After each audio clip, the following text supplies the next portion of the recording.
Balik lagi di Urban JTV at Polaksmo Cikarang di segmen Pilkada Show Close Up. Kali ini kita akhirnya kedatangan Bang Ade Kuswara nih, calon Bupati Bekasi nomor urut 3. Ini banyak yang nanya kemarin, follower Bang di TikTok, di media sosial nih, undang dong nomor 3. Dan akhirnya Bang Ade berkesempatan untuk hadir di studio kita di Polaksmo Cikarang nih. Terima kasih ya Bang Ade ya. Ya, sama-sama Bang. Sebelum kita mulai podcast ini, kita minta dukungannya untuk agar kita bisa menyajikan konten berkualitas. Untuk subscribe YouTube kita dan follow media sosial kita di TikTok, Instagram, Facebook, dan X.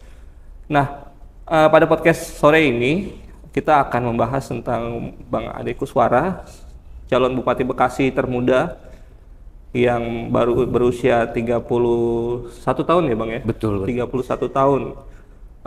Tetapi sudah berani mencalonkan diri menjadi Bupati Bekasi dan ikut di kontestasi Pilkada 2024. Langsung saja kita sapa Bang Ade Kuswara. Apa kabar Bang? Alhamdulillah sehat Bang. Alhamdulillah sehat. Alhamdulillah sehat. Kesibukan akhir-akhir ini Bang sebagai calon Bupati Bekasi gimana Bang? Ya, alhamdulillah sebagai calon bupati saya rasa paslon nomor 1, 2, 3 juga masing-masing sibuk. Karena memang dari teriring pendaftaran setiap paslon itu diberikan waktu untuk sosialisasi, untuk konsolidasi kerakyatan. Apa itu konsolidasi kerakyatan? Ya, kita sambangi masyarakat di pelosok kampung, pelosok desa, datang ke tokoh agama, tokoh masyarakat, dan kader dan simpatisan juga. Simpatisan juga. Jadwal harian itu Bang? Setiap hari ada. Setiap hari ada, alhamdulillah. Saya saja setiap hari itu pribadi ya. Karena sekarang juga kan kebetulan di bulan Maulud kan, peringatan lahir Nabi besar Muhammad SAW. Jadi ada yang handle juga istri. Jadi saya melekat 3 titik, 4 titik, itu pun kadang kita kalau terjun ke lapangan suka nambah Bang. Jadi kalau misalkan kita sudah agendakan 4 titik, bisa 6 titik gitu kan. Itu kan nggak diduga. Ya, dari saya 4 titik, anggap dari istri 3, begitu juga calon wakil dan istrinya, juga relawan kita alhamdulillah banyak. Semua bergerak, ya golongan-golongan kita, keluarga, yang masyarakat memang di belakang kita mendukung, semua buat acara, semua buat kunjungan. Jadi kalau perkiraan dihitung dari satu paslon, khusus pasangan A gitu kan ya, bisa lebih dari 10 titik sehari. Itu terakomodir seluruh relawan, saya dan wakil. Lebih bisa 15. Kalau saya 4, wakil pun bisa 4, udah 8. Perhitungan seperti itu. Paling pagi itu biasanya mulai jam berapa Bang ketika ada undangan, dan paling malam itu sampai jam berapa sih? Pernah sekali maulid di pondok pesantren mana, di Pak Kiai Haji Nur Ali Al-Taqwa ya. Al-Taqwa. Saya dijemputnya malah subuh. Kalau acaranya pagi. Acara pagi. Iya, acaranya. Pas ke sana bener pisan gitu Bang. Ya artinya jam 8 pagi, jam 9 pagi mobil udah agak bisa lewat. Orang pun jalan kaki udah berdesak. Memang Maulid At-Taqwa itu memang dikenal besar ya. Iya, alhamdulillah besar. Menyedot banyak masa ya. Besar. Nah Bang Ade, boleh tahu nggak sih Bang kesiapannya sekarang itu, kan udah mulai masa sosialisasi kan ya, berapa persen? Persiapan sosialisasi. Kalau persiapan sosialisasi saya rasa ya 100%. 100% ya Bang. Semua saya rasa paslon juga persiapannya 100%. Karena teriring kita berbicara dalam kontestasi pilkada ini, sebelumnya itu kan personal atau partai membranding dan menunjuk siapa yang akan dicalonkan itu, jadi kembali ke personal. Jadi personal ini didagangkan dulu Bang, di bahasanya kan, disosialisasikan dulu, di branding dulu ke masyarakat terkait masalah nanti konsolidasi koalisi. Karena memang harus dapat rekomendasi dari partai. Kalaupun misalkan memang kita bergerak dari awal, di endingnya tidak dapat rekomendasi, ya itu juga percuma. Ya artinya kita gagal calon gitu kan. Sebelum putusan MK itu kan 20% persyaratan maju pilkada koalisi ini, kursi legislatif harus diselesaikan. Dan saya alhamdulillah diusung dengan partai induk saya PDI Perjuangan yang notabene-nya 8 kursi.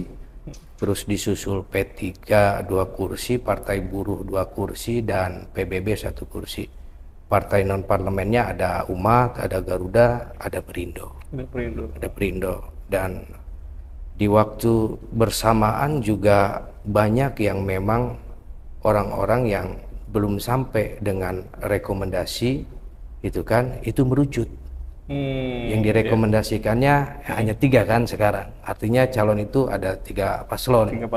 Tapi yang berkeinginan calon yang saya tahu itu lebih daripada 5 kayaknya. 7, 8 gitu. Cuman kan penyampaiannya di endingnya dia berhasil atau tidak merekomendasikan.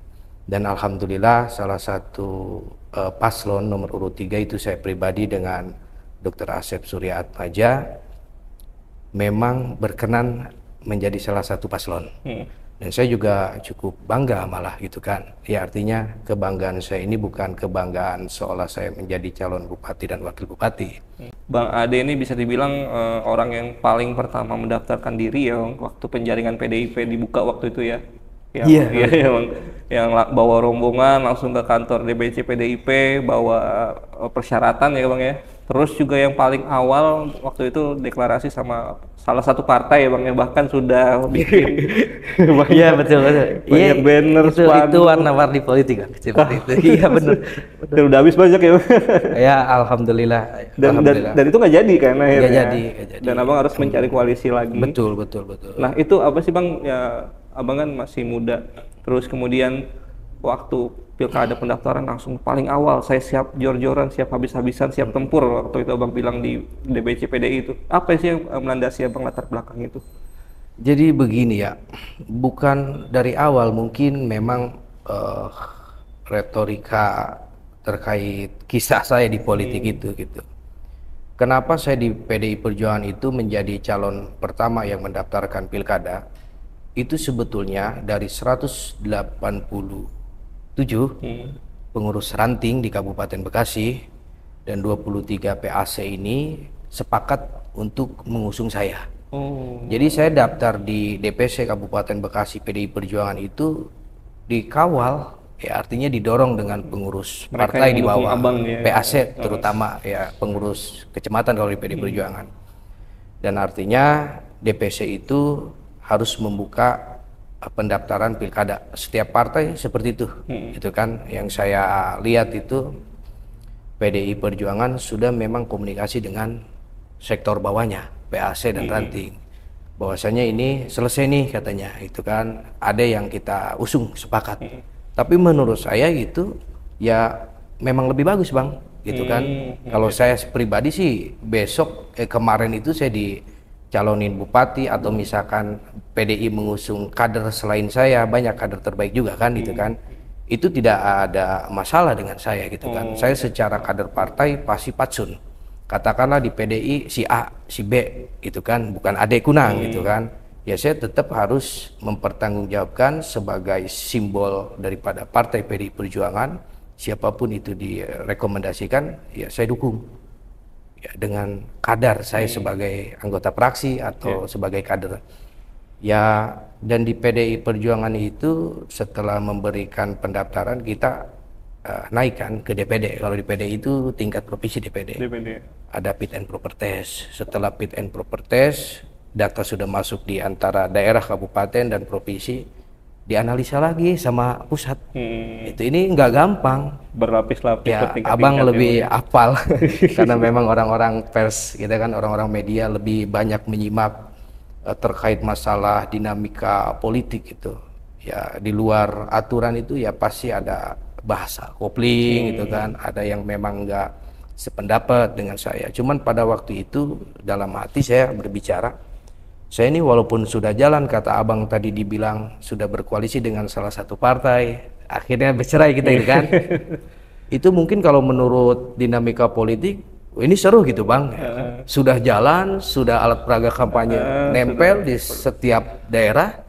Tapi ketika itu endingnya bukan dengan itu. Dengan dia. Iya, saya malah endingnya dengan yang lain. Ya itulah namanya politik. Tapi kembali lagi kepada pribadi saya tidak ada keberatan Bang. Saya memiliki keyakinan. Bagaimana keyakinan ini saya implementasikan untuk perjuangan. Ya perjuangan itu serta-merta bukan pribadi untuk Ade Kunang. Karena memang ini saya dikedepankan dengan kontestasi pilkada, partai juga mendorong gitu kan. Artinya ini untuk Kabupaten Bekasi, Bang. Saya juga daftar tidak lepas dari cerita dulu minta izin ke tokoh-tokoh agama, tokoh-tokoh masyarakat, kepada keluarga khususnya. Kalau memang saya kurang berkenan, ya masa saya harus mau sendiri calon bupati, orang nggak ada yang ngedorong kan, minimal tokoh atau orang yang dianggap dituakan oleh saya. Saya nggak bisa memaksakan. Menurut saya juga kebanggaan sebagai calon bupati itu tidak lebih ketika kita kunjungan atau belusukan menyapa masyarakat. Jadi nggak ada seolah-olah kita, ya kalau ini kan semua protokoler kan, ya calon pejabat tata usaha negara pasti dapat protokoler. Saya nggak bangga. Ya artinya sesuatu hal kita harus resmi, harus formal, harus protokoler. Jadi ketika saya menjalankan semua ini, ketika kita ada milik rezeki jadi bupati, malah ini tanggung jawab moral saya itu lebih besar. Saya nggak mau buat kecewa terutama kader dan partai saya, partai koalisi, apalagi masyarakat. Walaupun kita tahu kembali ke kemanusiawian, Bang. Orang bupati, presiden sekalipun, ya memang ada batasannya, Bang. Gitu. Nggak bisa dia mengakomodir seluruh keinginan masyarakat dengan satu periode atau satu dekade, 2 periode. Itu harus dengan kekompakan. Maka dari itu, saya berpikir Kabupaten Bekasi bila mana pasangan AA itu kan, Ade dan Asep terpilih ini, memang kita harus rangkul semua berbagai sektor. Kita harus rangkul semua tokoh-tokoh yang memang dari sekarang sampai 27 November tidak berkenan bersama kita, anggap ada di kubu yang lain. Itu tetap kita akan rangkul, Bang. Karena tidak bisa seorang bupati ini harus membawa program kebijakan yang pro rakyat atau istilahnya kepemerintahan yang baik tanpa ada dukungan masyarakat dan tokoh-tokoh yang peduli kepada Kabupaten Bekasi. Itu tidak bisa. Saya akan rangkul semua. Dan itu janji saya. Dan saya juga sebagai perjuangan ini ya tidak lain, tidak lepas dari spiritual. Artinya saya sebagai orang muslim, saya harus tabah, saya harus sabar, dan saya harus bersihkan hati saya dari segala gejolak politik. Jadi kita harus los gitu kan. Biar plong gitu ya, Bang ya. Iya, biar plong. Ya kalau di bawah hati baper terus, Bang. Nanti kita yang disampaikan ke publish ya pasti ya, kurang pas gitu. Makanya saya bukan banyak diam ya. Ya banyak menyimak saja saya. Gitu, kan. Artinya Abang pun kemarin jika partai tidak memberikan rekomendasi, Abang pun legowo ya, Bang ya. Legowo, Bang. Karena yakin bahwa yang dipilih partai itu ada yang terbaik. Saya bilang ke ibu gitu kan.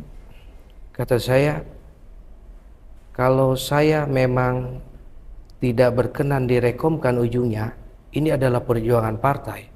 Partai itu adalah wadah daripada perjuangan demokrasi. Saya terima, nggak ada ganjalan, Bang, di hati saya ini. Nggak ada, aduh, gue nggak dipilih gitu. Alhamdulillah. Insya Allah enggak, Bang. Nah, Bang, apa namanya tuh kemarin kan, saya jadi lupa terus aja. Jadi kemarin itu kan Abang akhirnya terpilih, dapat dorongan dari masyarakat ya, Bang ya, dari PAC, dari ranting, kemudian dari tokoh masyarakat. Keinginan menjadi calon bupati ini apakah memang dari personal Abang, saya pengen nih, atau memang karena ada dorongan itu, Bang? Jadi pertama begini, keinginan jadi bupati itu apakah dari personal saya pribadi atau memang ada dorongan? Kalau namanya berpolitik, Bang, gitu kan.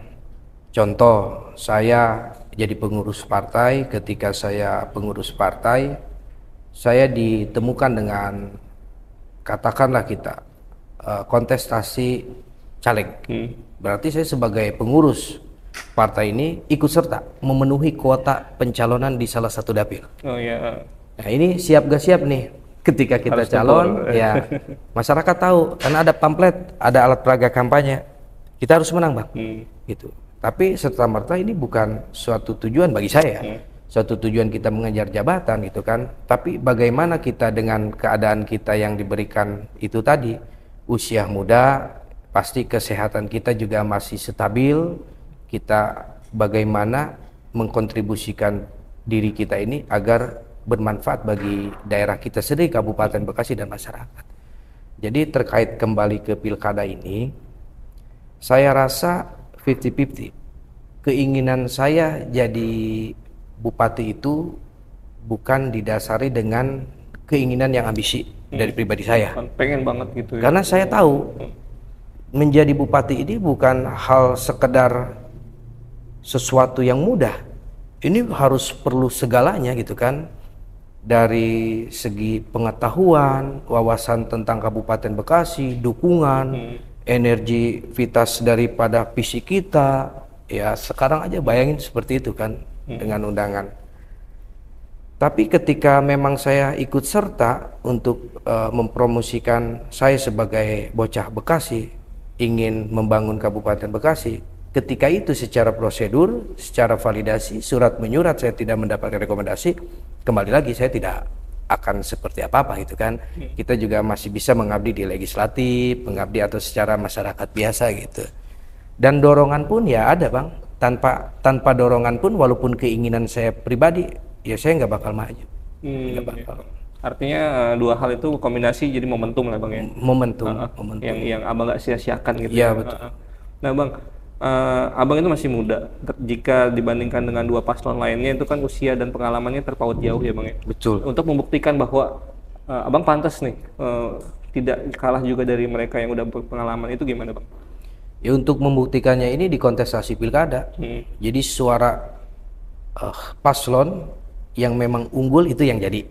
Berarti kembalikanlah demokrasi ini kepada rakyat. Rakyat ya, yang bisa menentukan siapa nanti bupati dan calon wakil bupati yang akan jadi di periode 2024 sampai dengan 2029. Jadi bukan kita. Jadi terlepas masalah visi dan misi program, saya rasa ini semua juga paslon untuk kebaikan masyarakat Kabupaten Bekasi gitu kan. Artinya Ade Kunang ada dukungannya, Pak Dhani Ramdan dan pasangannya juga ada dukungannya. Begitu juga Pak Ketua Holik, Pak Ben Holik dengan pasangannya ada dukungannya. Mereka berdoa. Mereka juga orang-orang beragama, orang-orang yang religius, Islam semua kan. Berdoa kepada Tuhannya masing-masing, kepada Allah Subhanahu Wa Taala. Saya juga berdoa. Ini kan tinggal syariat ini dibalikin kepada rakyat. Demokrasi ini di atas segalanya kan kehendak Tuhan yang Maha Esa kan begitu Bang. Gitu ya, setidaknya seperti ini Bang gambarannya. Kalau memang saya harus hadir di Urban Jabar ini, yaitu ya bukan kebetulan Bang, ya karena memang sudah digariskan saya harus duduk di sini gitu. Cuman melalui keinginan saya, itu syariat itu aja Bang. Oke. Bang, Abang tadi jadwal padat ya. Tiap hari selalu ada kunjungan, tadi ada 8 titik, 10 titik gitu. Ketika Abang berkunjung ke masyarakat, Abang menyampaikan program apa saja sih kepada mereka gitu Bang? Ya kalau saya tuh kunjungan ke masyarakat, program yang saya sampaikan itu seringkali honor RT RW. Karena sekarang memang sudah ada 1 juta. Maksud dan tujuannya itu menyampaikan seperti ini. Bila mana misalkan Ade dan Asep itu terpilih, nanti untuk kita menghargai tingkatan RT, RW, masyarakat yang kontribusi mengurusi itu birokrasi, mengurusi KTP, mengurusi surat-surat atau sensus-sensus terkait laporan kepada kepala desa pimpinannya. Ini RT RW. Honor yang 1 juta ini akan bertahap ditambah jadi 1 juta lagi jadi 2 juta. 2 juta. Tapi bertahap insya Allah 1 periode selesai. Dan juga infrastruktur prasarana gitu. Jadi di APBD yang sangat besar ini kok kenapa Kabupaten Bekasi apalagi menyandang kota industri terbesar se-Asia Tenggara ini masih ada jalan yang rusak, masih ada akses yang memang tidak sepadan dengan luka-liku, ruak-riuknya pengendara lalu lintas itu kan. Contoh di Hyundai sampai dengan Cibarusah itu kan kemarin ada pelebaran. Saya bersyukur sebagai masyarakat Cikarang Selatan Bang itu kan. Cuman itu belum selesai Bang. Itu kan kita tahu untuk pembangunan jalan pelebaran itu anggaran dari Pemprov. Tapi untuk mengkonsolidasikan dan membebaskan tanah masyarakat itu adalah Pemda setempat. Ketika dalam setahun mungkin gambarannya ya kita kalau jadi bupati ya kita beli atuh Bang 500 meter atau 1 km, ya kan? Setahun lagi kita beli 500 1 km sampai Cibarusah sana. Ketika walaupun saya tidak menjabat lagi, itu kan udah selesai tuh, udah tanah daerah kan, tinggal Pemprov anggarannya datang, ya di situ dibuat, ya akhirnya terrealisasi seperti itu. Dan ketenaga kerjaan juga kita memikirkan gitu kan, ya artinya di Kabupaten Bekasi ini banyak sekali pengangguran dengan notabene kawasan industri. Ya bagaimana nanti kita bisa, pemerintah dengan industri ini bisa kolab, kita membuka pendaftaran dengan aturan-aturan tertentu, kita buatkan payung hukumnya, apa kita buatkan balai latihan kerja, atau misalkan kita buat aturan presentasi masyarakat Kabupaten Bekasi yang memang sudah punya KTP, kita sub ke berbagai PT di Kabupaten Bekasi, itu kan bisa saja. Itu program yang Abang ya, tenaga kerjaan, salah infrastruktur ya Bang ya, banyak ya, ada banyak ya. Nah Bang, tadi ada relawan santri. Sebenarnya ada berapa banyak sih organ relawan Abang ini yang ikut sekarang? Relawan banyak Bang. Saya nyebutnya takut salah. Kayaknya 50 lebih Bang. 50 ada. Karena memang kita lihat itu kan di pamflet pas waktu saya pendaftaran ke KPU, itu kan relawan itu dibagi beberapa Bang. Itu kan ada yang memang sudah punya organisasi, itu kan organisasi contoh ya. GMBI. Dia tidak gitu, contoh Garda Pasundan itu kan. Contoh nama-nama organisasi yang memang ada di Kabupaten Bekasi ini. Dia udah tidak ngebentuk nama relawan lagi tuh. Udah pakai ormas itu. Pakai itu. Ada juga yang dari organisasi atau dari masyarakat ngebentuk nama relawan. Contoh BMAKK atau AKUR gitu kan. Terus ada juga Raka. Itu banyak Bang. Itu. Mereka alhamdulillah aktif, antusias loh. Pasang-pasang baleho itu memang kesadaran dan keinginan pimpinan-pimpinannya dan relawan itu sendiri, itu kan dia membentuk artinya sumbangsi kenyataan partisipasi terhadap calon yang mereka dukung. Siap Bang, diminum dulu. Iya, silakan. Kita ngobrolnya udah berapa menit nih? 30 menit. Nggak terasa gitu. Itu masih banyak nih Bang.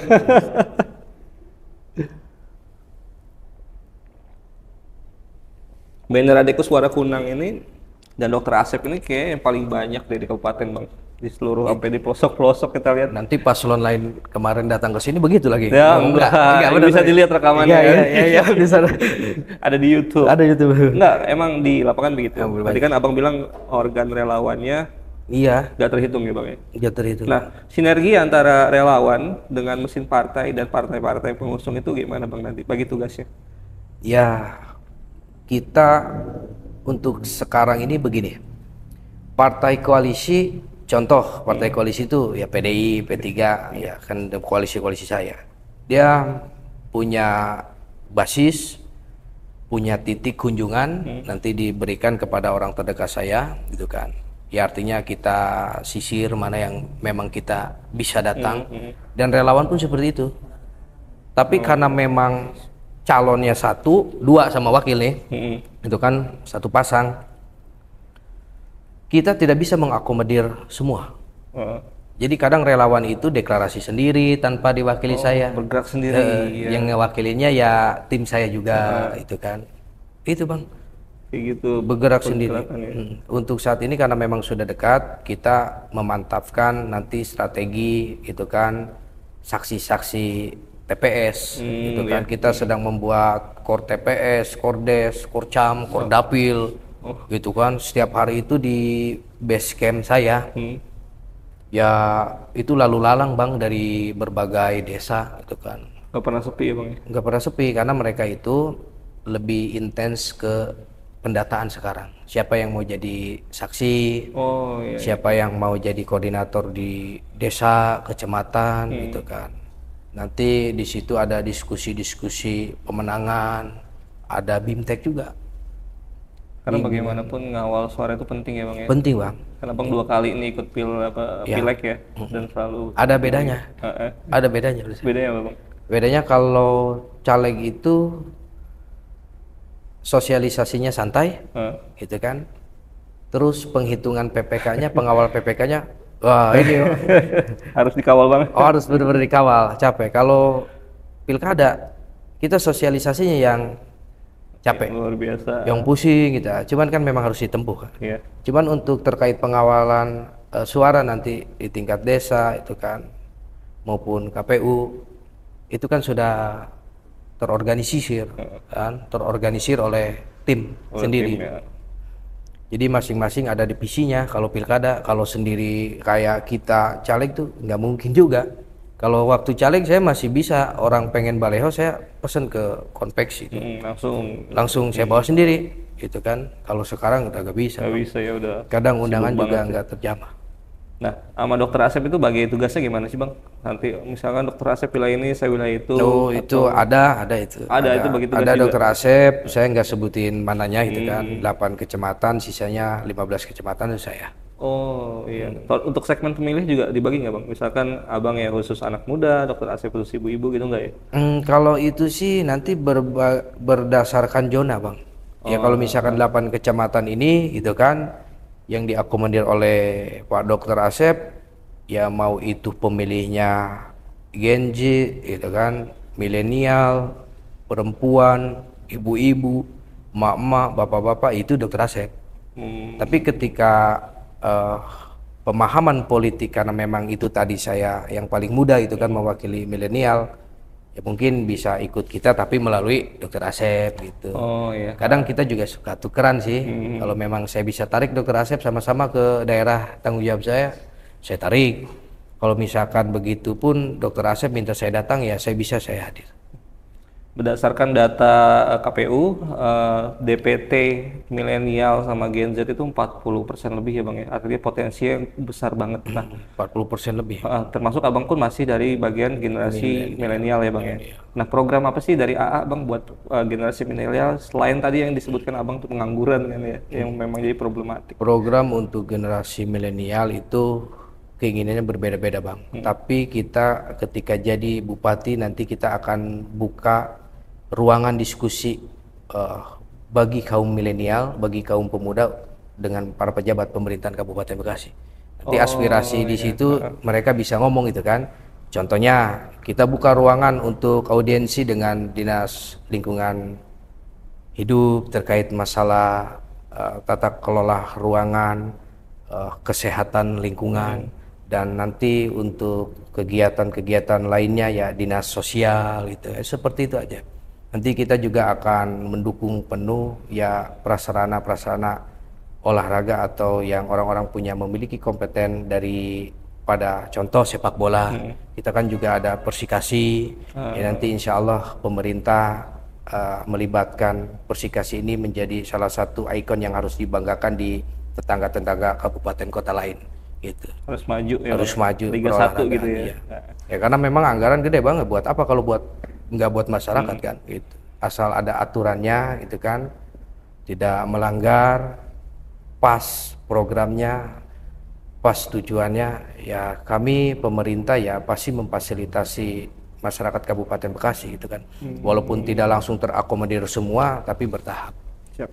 Bang, 5 tahun ke belakang itu Abang jadi anggota legislatif, mungkin pengalaman berharga apa sih bisa jadi modal sekarang Bang ketika Abang maju sebagai calon bupati? Tak mengenal lelah. Gitu. Tak mengenal lelah. Kalau di PDI Perjuangan ini kita dididik harus benar-benar konsolidasi kerakyatan Bang. Di PDI Perjuangan ini kan tagline-nya partainya Wong Cilik gitu kan. Kita ke pelosok-pelosok kampung itu selalu ada acara walaupun tidak ada hari-hari besar peringatan di PDI itu sendiri ataupun hari-hari besar peringatan daerah gitu kan. Kita selalu ada acara, contohnya seperti ini. Beberapa kali itu saya bakti sosial di PDI Perjuangan. Kita ada momentum masak bersama rakyat. Jadi kita buka dapur umum, kita menunya apa, nanti di sana sudah ada speknya nih. Harus ada telur, harus ada susu, 4 sehat 5 sempurna. Nah kita bikin di situ, kita tambah. Setelah jadi kita kemas dengan sedemikian rupa, ya, dengan sepantas mungkin untuk dibagikan ke masyarakat. Ya kita bagikan tuh dengan tim. Itu di situ. Jadi PDI Perjuangan ini ya saya rasa banyak memberikan pendidikan yang bermanfaat bagi saya. Gitu. 5 tahun terakhir jadi makin dekat dengan masyarakat ya Bang, waktu jadi anggota legislatif gitu ya. Ya kalau misalkan dari awal kita langsung calon bupati lah siapa lu gitu kan. Nggak kenal. Nah 5 tahun itu cukup nggak sih Bang sebenarnya bagi Abang sekarang itu? Apa sebenarnya Mak? Kalau cukup sih menurut saya tidak. Karena memang pengalaman ini nggak ada habis ya Bang, gitu kan. Cuman kalau misalkan dari 5 tahun ini saya kemarin calon legislatif itu terpilih kembali, tidak berkenan dilantik karena memang digantiin dengan yang lain. Saya maju pilkada, ya mau tidak mau ya kita harus cukup gitu kan. Ya cukup persiapannya, cukup berjuangnya, cukup untuk menjalankan sampai 27 November ini ya nomor urut 3 dipastikan insya Allah menang gitu Bang. Optimis ya Bang, harus optimis ya. Harus optimis Bang. Kalau nggak optimis itu kan nanti kita timpang juga. Pimpinan koalisi, tim kemenangan jadi nanti pesimis. Ikut kan? Semua jadi nular ya Bang ya. Iya. Harus emang dari Abang. Betul. Ya terkait masalah semangat, saya rasa semua semangat sih. Ya tidak selalu saya yang muda ini semangat, enggak. Bisa aja yang lebih tua juga nomor urut 1, nomor urut 2 lebih semangat itu kan. Dibalikin lagi, kalau misalkan saya lelah, ya mereka juga pasti lelah Bang. Mereka sama-sama berjuang gitu kan, untuk daerahnya, untuk demokrasi, untuk pendukungnya. Ya kita wajib ya secara pribadi mendoakan biar sehat, panjang umur. Intinya semua punya niat yang baik ya Bang ya. Baik. Untuk membangun Kabupaten Bekasi. Baik. Uniknya nih di pilkada kali ini semua kontestan ini punya pengorbanan Bang. Yang nomor 1 pengorbanannya lebih, karir, pengorbanannya lebih. Iya, yang betul, nomor 2 ngorbanin DPRD provinsi dan Abang ngorbanin DPRD kabupaten. Semua yang ngorbanin jabatannya. Nah Bang, Abang kan ini kan dikenal dengan banyak sebutan ya Bang. Ada Ade Kuswara Kunang, Ade Kunang kadang-kadang kan. Melekat lah nama Haji Kunang itu. Itu Abang merasa nggak sih nama orang tua Abang itu manggilnya Abah ya Bang? Abah Kunang. Itu merasa apa ya, menjadi pendorong nggak sih atau dikenal masyarakat karena itu atau gimana kalau menurut Abang membawa benefit tersendiri nggak sih? Kalau orang tua membimbing anak begini Bang, contoh saya di politik ya. Ketika saya di politik dibawa untuk 2019 mau dicalonkan legislatif, artinya ini saya dibawa oleh orang tua.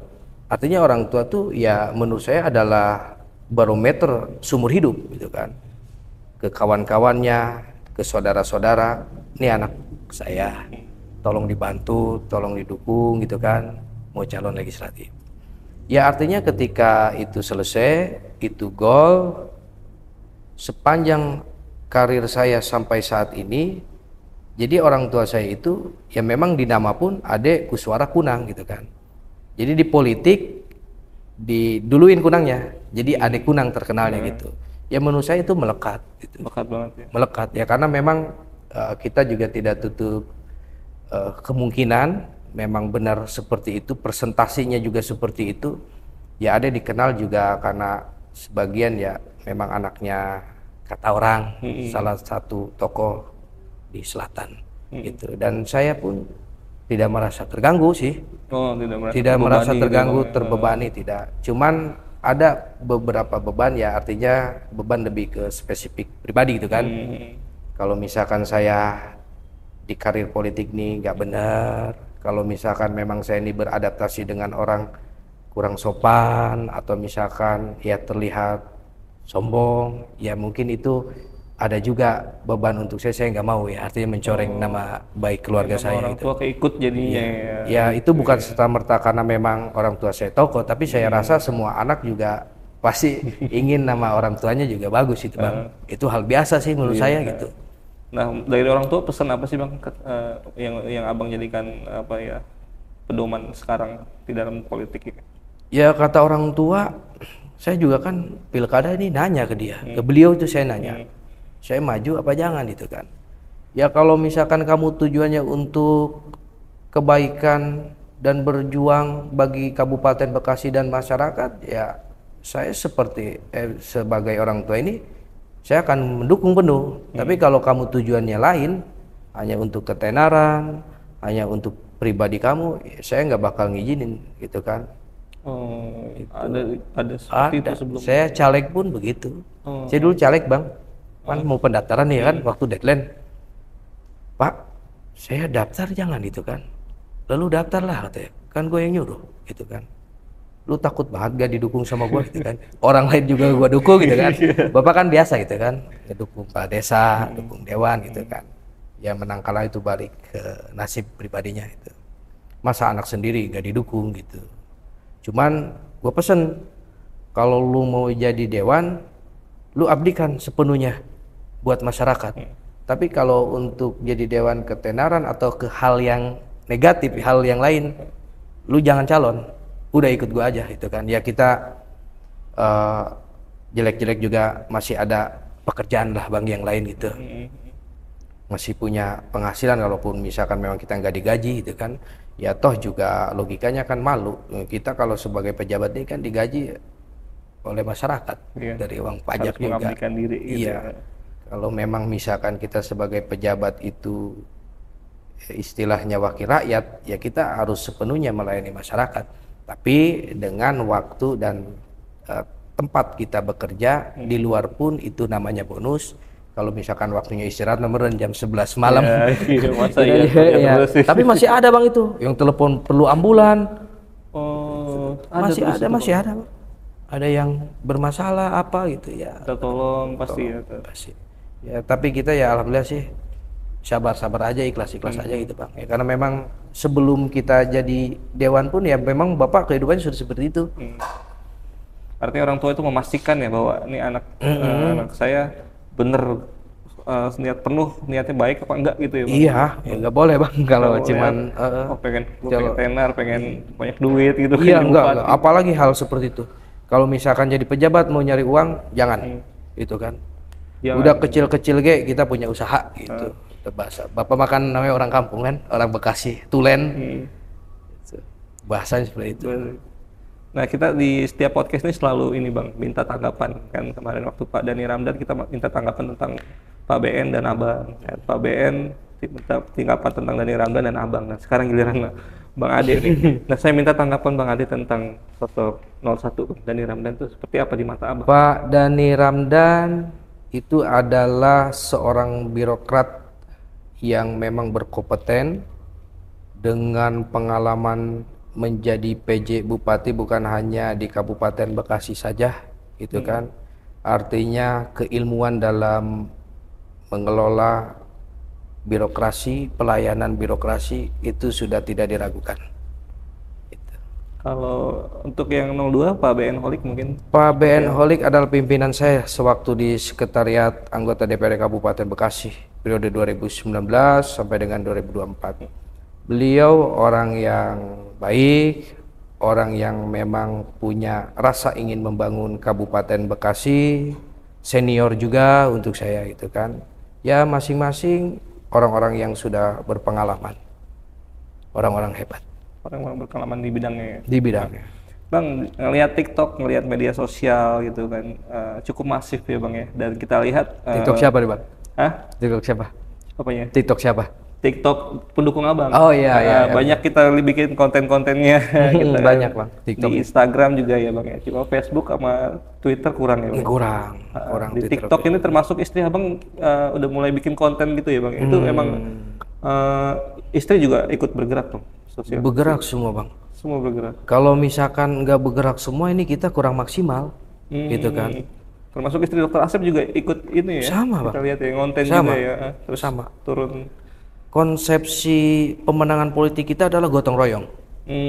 Ya. Jadi kalau misalkan lihat salah satu katakanlah TikTok, itu TikTok Adekku Suara bukan hanya 1, 2. Itu yang mengelola itu relawan semua bang. Jadi di mana itu kembali kata saya gotong royong. Konsepsi pemenangan kita gotong royong. Jadi kita bergabung dengan seluruh relawan, dengan elemen masyarakat, dengan orang-orang simpatisan kita yang peduli Kabupaten Bekasi khususnya, bukan hanya memang peduli dengan pemenangan Ade Kunang itu kan. Ya kita kolaborasi. Gitu. Kalau misalkan sendiri atau misalkan keluarga yang jalan, kalau misalkan hanya tim koalisi, saya rasa tidak sempurna, kurang efektif dan artinya, efisien. Konten yang mereka buat itu ya sekreatif mereka, ya terserah mereka gitu ya Bang? Ya kadang saya kan juga ada yang mengiringi gitu kan, tim-tim konten saya gitu kan. Nanti yang saya post dari status saya diambil juga sama mereka, cuma dipindah doang gitu kan. Artinya dari saya dipindah ke masing-masing aplikasi media mereka gitu. Kadang juga kalau misalkan kebetulan saya turun di masyarakat, contoh salah satu relawan atau partai koalisi gitu kan, ada orangnya nge-shoot sendiri tuh pakai kamera, ya itu mungkin beda desainnya gitu. Iya. Tapi abang berarti punya tim medsos khusus abangnya ya? Punya bang, gitu. Yang resmi apa sih bang, yang benar-benar dikelola oleh abang itu yang mana bang? Kalau dikelola langsung dengan tangan saya sih, saya rasa nggak bakal kepegang bang. Yang tim? Ya ada Adekku Suara Kunang di Instagram. Itu. Instagram pun ada 3. Ada AKK Pride ya saya lihat. AKK Pride. Itu juga resmi ada Adekku Suara Kunang Barisan Milenial, ya ada beberapa. Kalau misalkan yang memang melekat dengan saya status WhatsApp. Itu yang jadi nanti direproduksi ke. Iya, tapi ada beberapa tuh dari zaman saya ngebangun bangunan politik gitu kan, dari caleg. Ya ada beberapa grup ya saya share aja ke situ. Akhirnya mereka yang punya TikTok secara personal gitu kan, ya pada itu.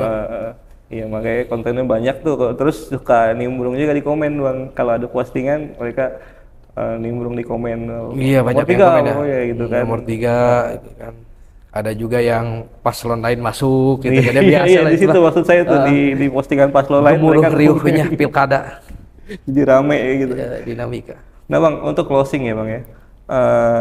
Minta itu dong bang, ajakan kepada masyarakat untuk memilih Ade Kuswara dan Dr. Asep. Di mana sini ya? Oke. Assalamualaikum warahmatullahi wabarakatuh. Bismillahirrahmanirrahim. Salam, Om Swastiastu, Nama Budaya, Salam Kebajikan, Rahayu. Saya Ade Kuswara Kunang, pasangan calon nomor urut 3 beserta calon wakil Bapak Dr. Asep Surya Atmaja.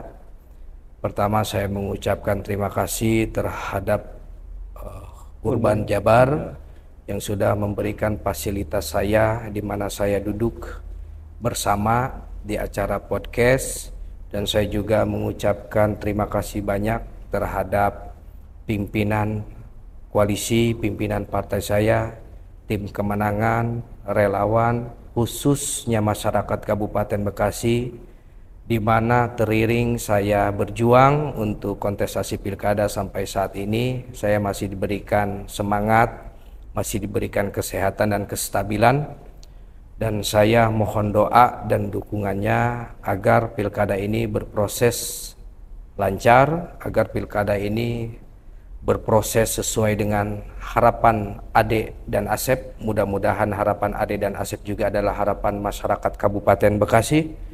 Dan saya mengajak nanti di 27 November untuk masyarakat yang berantusias di pemilihan pilkada ini datang ke TPS masing-masing, memberikan hak suaranya, pilih yang terbaik, pilih yang memang punya program, pilih yang memang punya niat baik untuk daerah Kabupaten Bekasi. Di antaranya dari nomor urut 1, 2, saya nomor urut 3. Saya mengajak masyarakat untuk membantu saya memenangkan kontestasi pilkada di periode 2024 sampai dengan 2029. Oke, terima kasih Bang Ade sudah hadir menyempatkan waktu ke sini. Kita sih berharap Bang bulan depan nyisihin waktu lagi ke sini Bang. Karena kita akan ngobrol podcast lagi. Iya, ngobrol lebih detail soal program. Kalau tadi kan siap. umum ya Bang ya. Nanti kan udah mau jelang pemilihan nih, pasti masyarakat ada yang swing voter Bang. Swing voter itu yang masih ngambang milih yang mana. Iya, betul. Ada pemilih pemula yang kadang malamnya begadang nggak nyoblos, malah yang ngerakitin TPS itu yang nggak nyoblos begadang. Kadang anak muda kritis tapi nggak datang ke TPS gitu kan. Banyak ya. Iya. Nah mungkin November ini nanti semua paslon kita undang lagi untuk lebih meyakinkan masyarakat gitu tentang paslon yang mana yang akan mereka pilih gitu Bang. Jadi mungkin durasi yang nggak begitu lama tapi nanti lebih mendalam soal program. Oke Bang, terima kasih atas waktunya. Terima kasih banyak. Pada Sobat Urban, Saksikan Pilkada Show berikutnya. Nanti kita akan masih banyak lagi program ke depan. Terima kasih sudah menyaksikan program ini. Jangan lupa subscribe YouTube kita dan follow semua media sosial kita. Terima kasih. Assalamualaikum warahmatullahi wabarakatuh. Waalaikumsalam warahmatullahi wabarakatuh.